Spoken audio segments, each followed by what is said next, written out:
Hey guys and gals, Xavier here for Hum of the Earth, signing in from an undisclosed location in southern Africa. And today I will be talking about my personal favorite places to visit in South Africa. And I'll also be ordering these in a chronological order, somewhat like an itinerary.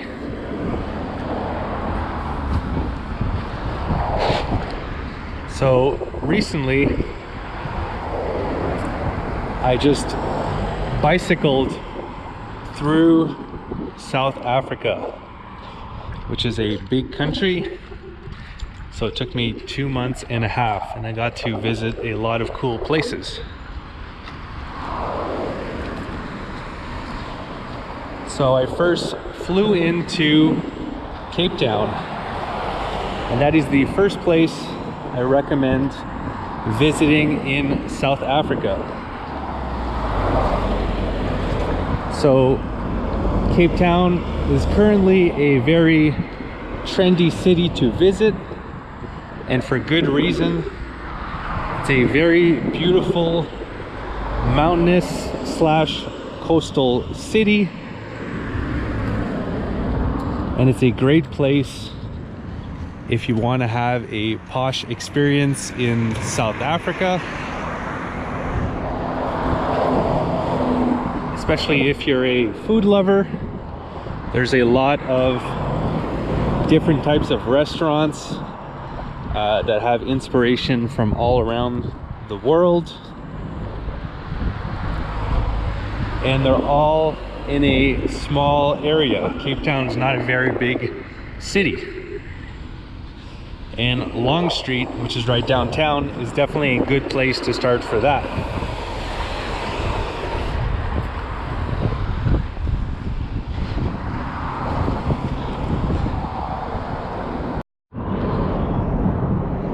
But my favorite activities in Cape Town involved a bit of moving around.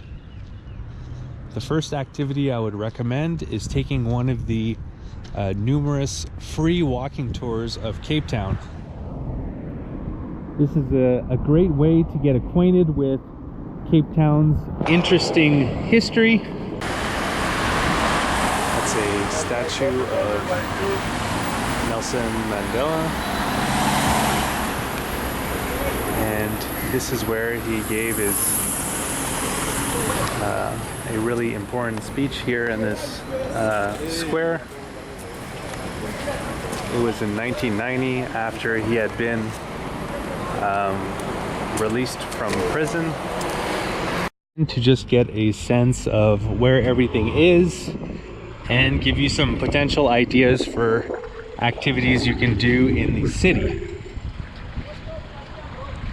including Table Mountain, which is probably Cape Town's most distinctive feature.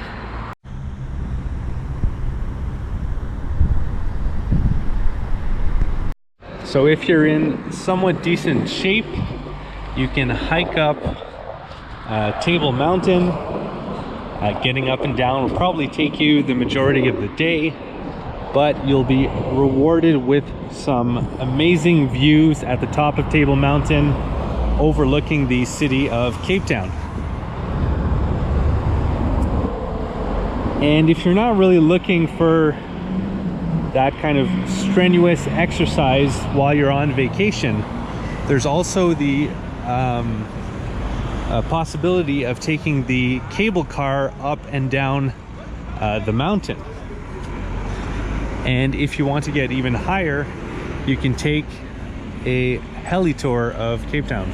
I haven't done personally, but I hear is pretty amazing, and is actually significantly cheaper than your typical helicopter tour, which in other parts of the world it would be more expensive. Not that this is a cheap activity, but just relatively a better value here in Cape Town.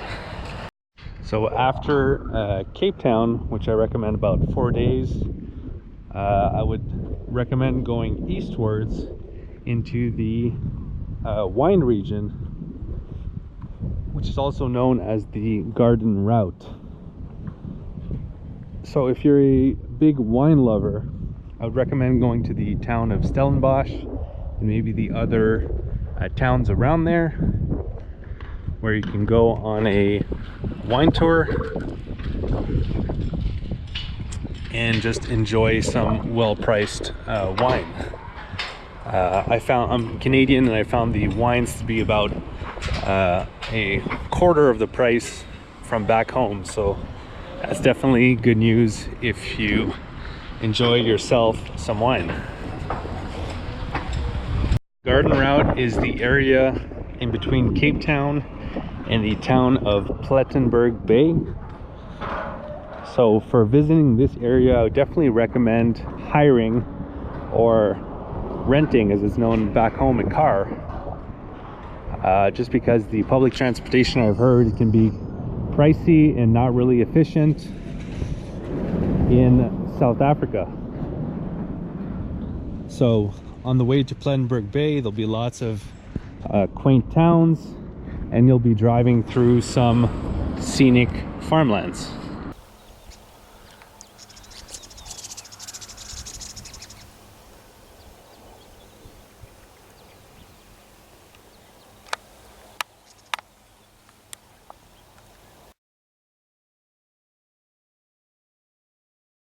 As a few national parks.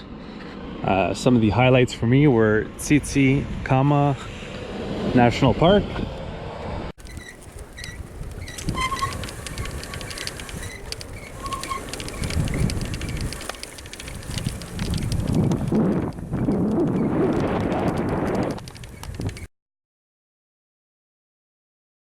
the Roberg Nature Reserve, which was super amazing and probably one of the best coastal hikes you'll ever do.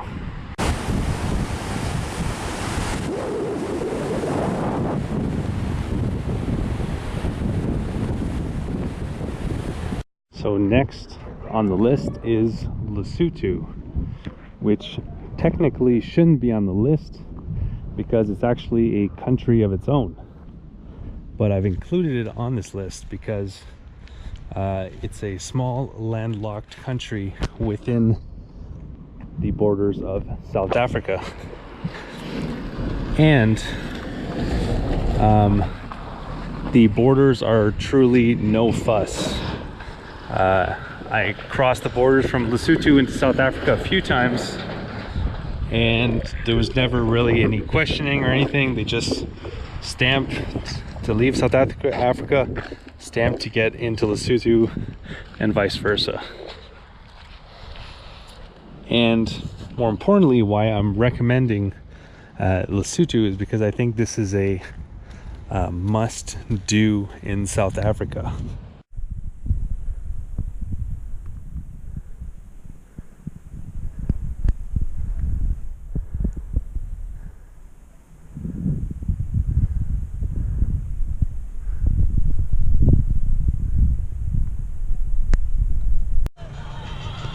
Your typical stop at the supermarket in Lesotho. It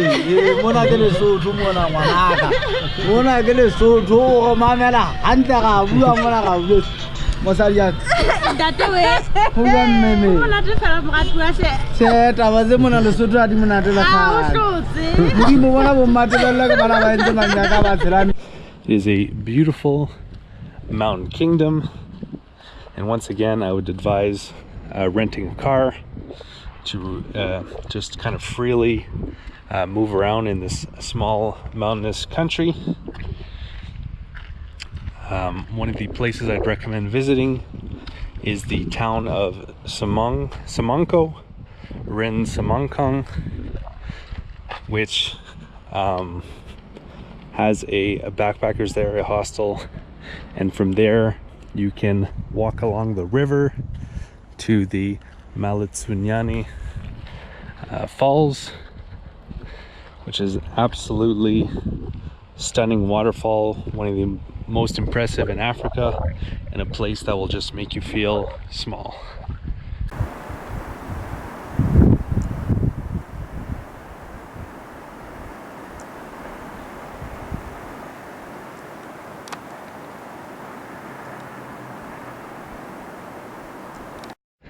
Another highlight in Lesotho is the Sani Pass Road. And right now we're actually in a no man's land in between South Africa and Lesotho, which may be why this road is not paved. So to be able to actually drive on this road, you need a 4x4 vehicle with high ground clearance. But if you don't have that, you can always hire the services of one of the vehicle tours that will gladly take you up and down Sani Pass for a fee.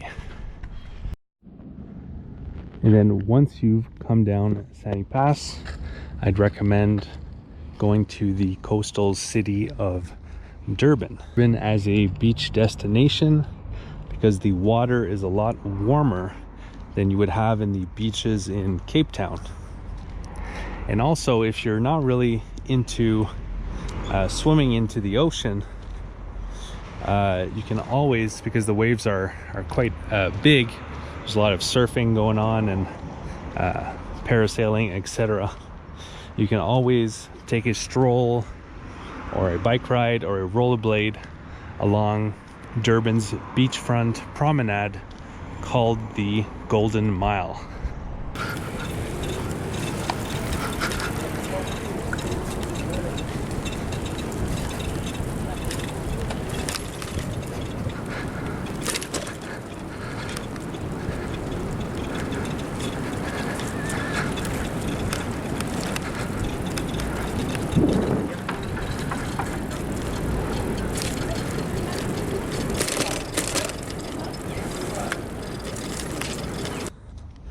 Which is a great place if you like the idea of having easy access to the beach, as well as an urban jungle where you can have all the luxury and convenience of a modern city.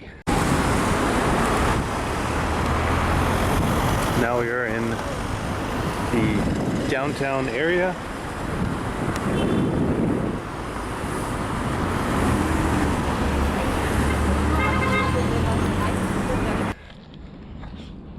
But be advised that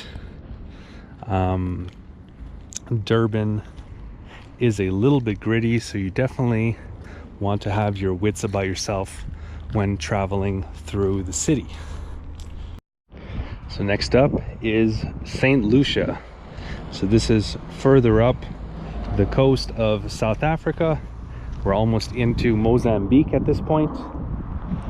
And St. Lucia kind of surprised me. It was a lot smaller than I thought it would be.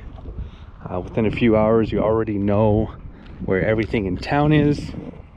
And then all you have left to do is explore the area. Enjoy the nature as well as the wildlife. But be careful, there are a lot of hippos in the area.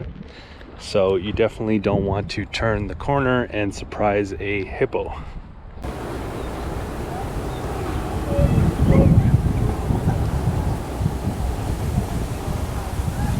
You're done exploring the area, you can sit on the beach and just relax.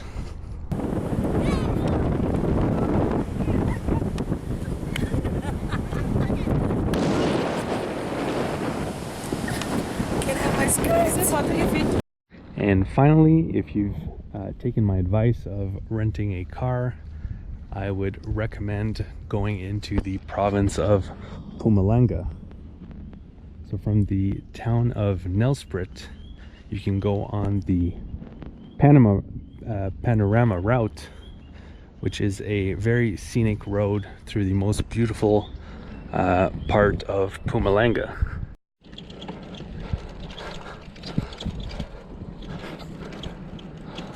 And there are a lot of stops on this route where you can see waterfalls, gorges, rock formations, etc.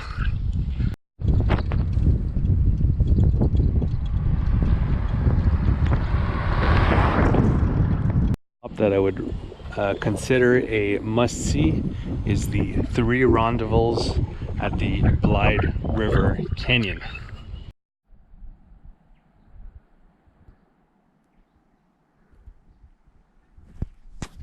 Once you're finished with Mpumalanga, you can take a right and head towards Kruger National Park.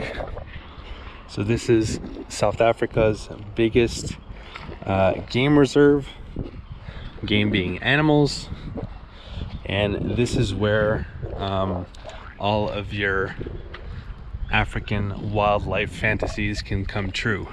And I've heard that this is the best park to do that in South Africa. So that's going to do it for my best places to visit in South Africa, and all of that was kind of like in an itinerary. At least that was kind of the order that I went through the country. And if you feel like I missed anything, or if you have any questions about these places, or if you just want to shout out some other cool places worth visiting in South Africa, feel free to do so in the comments below the video. So if you're thinking of traveling to South Africa, I would advise you to watch the video in which I answered the question, is South Africa safe to travel?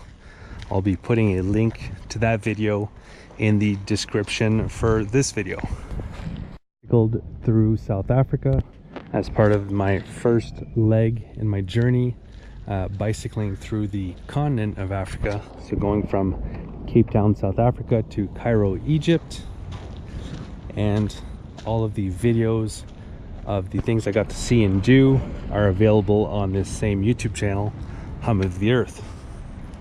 And before that, I actually got to bicycle from Canada, where I'm from, to southern Patagonia in Argentina. And if you'd like to see an interactive map of everywhere that I went and everything that I got to see and do, I have that available over on my website, followthehumoftheearth.com, where you can click on the different locations and see the blog posts and videos I've made of these places. Also, where you can find the written version of this topic. So, best place to travel in South Africa, where I also have links where you can see the videos of the different places that I talked about, which I know I'll probably be adding some in this video here, but you can see even more there. And if you'd like to follow my continuing adventures bicycling through Africa, you can click on the red subscribe button below the video and click on the bell to be notified when new videos come out. Until next time, have a good one. Places that we just shopped at, Chicken Inn and Pick and Play, can be a godsend for foreign travelers to Zimbabwe, because both these locations accept foreign credit cards, which most places do not. And also obtaining currency can be a little bit difficult in Zimbabwe, since oftentimes most ATMs will be out of cash or won't accept a foreign card.